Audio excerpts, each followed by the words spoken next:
হামের প্রকোপ এবং টিকাদানের খবর জানাতে চাঁপাইনবাবগঞ্জ থেকে আমাদের সাথে যুক্ত হচ্ছেন আনোয়ার হোসেন। আনোয়ার হোসেন, চাঁপাইনবাবগঞ্জে হামের বিস্তারের সবশেষ কি অবস্থা? হাসপাতালগুলোতে কি পরিমাণ রোগী ভর্তি আছেন, কি বলছেন ডাক্তাররা? আর টিকাদান কর্মসূচির সবশেষ কি অবস্থা?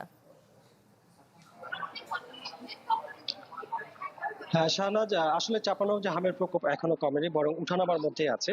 সবশেষ গত 24 ঘন্টায় নতুন করে আরো 20 জন রোগী জেলা হাসপাতালে ভর্তি হয়েছে। একই সময় ছাড়পত্র পেয়েছেন 37 জন রোগী এবং রেফার করা হয়েছে 2 জনকে। আর এ নিয়ে যে বর্তমানে হাসপাতালে ভর্তি রয়েছে 61 জন রোগী। আর এ নিয়ে জেলা মোট আক্রান্তের সংখ্যা দাঁড়িয়েছে 1121 জনে। তবে উদ্বেগের জায়গাও রয়েছে যে সুস্থতার হার কিছুটা বাড়লেও পরিস্থিতি এখনো পুরোপুরি নিয়ন্ত্রণে আসেনি। রয়েছে চিকিৎসকরা বলছেন যে শিশুদের পাশাপাশি এখন বড়রা আক্রান্ত হচ্ছে, টিকা নেওয়ার পরও কেউ কেউ আক্রান্ত হচ্ছেন, এমনকি সুস্থ হওয়ার পর আবারও সংক্রমণের ঘটনা দেখা যাচ্ছে, যা পরিস্থিতিকে নতুন করে জটিল করে তুলেছে।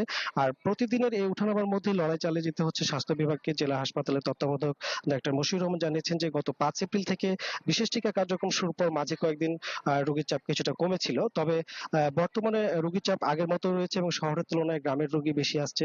জনবল সংকটের মধ্যে তারা সর্বোচ্চ সেবা দেওয়ার চেষ্টা করছেন, যদিও শয্যা সংকট ও প্রয়োজনীয় চিকিৎসা সেবা এবং ওষুধের ঘাটতি রোগী স্বজনদের বরাবরের মতোই।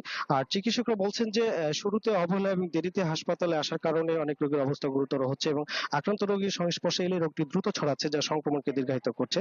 তো বর্তমান পরিস্থিতিতে টিকাদান কার্যক্রম কিছুটা আশার আলো দেখাচ্ছে। সবশেষ তথ্য অনুযায়ী এখন পর্যন্ত জেলায় 1,78,043 জনকে টিকা প্রদান করা হয়েছে। লক্ষ্যমাত্রা নির্ধারণ করা হয়েছে 1,01,897 জন।